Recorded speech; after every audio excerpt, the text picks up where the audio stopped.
ایک کتاب کے مطابق نادر شاہ نے دلی سے جو کچھ لوٹا اسے واپس ایران لانے کے لیے 1000 ہاتھی، 10,000 اونٹ اور 7,000 گھوڑے استعمال کیے گئے۔ نادر شاہ 1739 میں ہندوستان پر حملہ آور ہوا تو اس وقت ہندوستان دنیا کا امیر ترین ملک تھا۔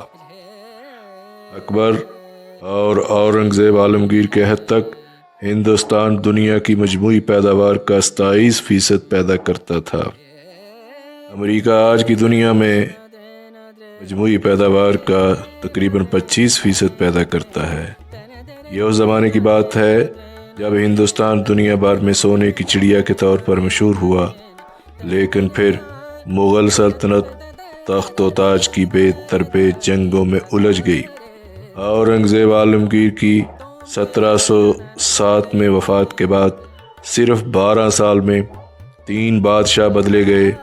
کمزور ہوتی مغل سلطنت کی کمزوریاں سب پر عیاں ہوئیں تو بیرونی حملہ آوروں نے بھی راستہ دیکھ لیا۔ اس کے بعد جو بھی دن آیا مغل سلطنت سکڑتی چلی گئی۔ نادر شاہ کے حملے نے تو گویا دلی کو اجاڑ کر رکھ دیا۔ نادر شاہ ہندوستان پر کیوں حملہ آور ہوا؟ 1736 میں جب نادر شاہ ایران کا بادشاہ بنا، دلی کے تخت پر محمد شاہ المعروف رنگیلا برسر اقتدار ہوئے 17 برس گزر چکے تھے۔ 1737 میں نادر شاہ نے اپنا ایک سفیر مغل دربار میں بھیجا، جس کا مقصد مغلوں کو نادر شاہ کے باغی افغان سرداروں کو پناہ دینے سے روکنا تھا، مگر نادر شاہ کے سفیر کو کئی ماہ تک محمد شاہ نے اپنے دربار میں ملاقات کا شرف ہی نہیں بخشا، اور جب ملاقات کے لیے بلایا بھی تو اس کے ساتھ توہین آمیز سلوک کیا گیا۔ نادر شاہ افغان باغیوں کی سرکوبی کرتے ہوئے قندھار فتح کر چکا تھا۔ اسے مغل دربار میں اپنے سفیر کی بے عزتی پر بہت دکھ تھا، چنانچہ وہ شیر کی طرح داڑتا ہوا ہندوستان پر چڑھ دوڑا۔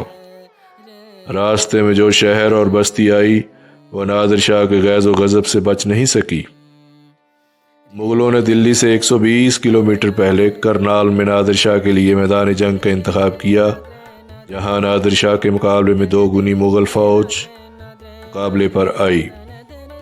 24 فروری 1739 جنگ ہوئی تو صرف 3 گھنٹے میں نادر شاہ کی فوج نے 20,000 فوجی مغلوں کے مار دیے۔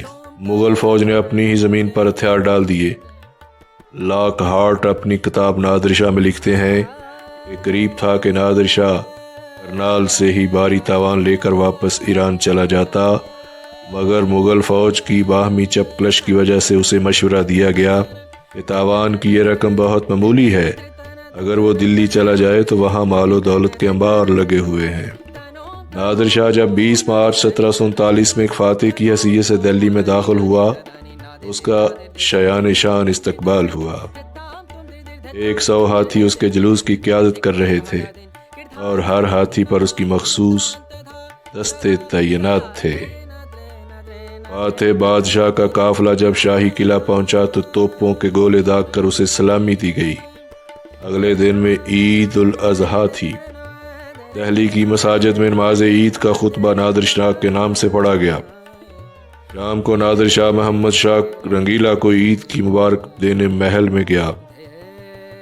اسی دوران شہر میں افواہ پھیل گئی کہ نادر شاہ کو قتل کر دیا گیا ہے۔ افواہ کے پھیلتے ہی شہر میں نادر شاہ کے سپاہیوں کا قتل شروع ہو گیا۔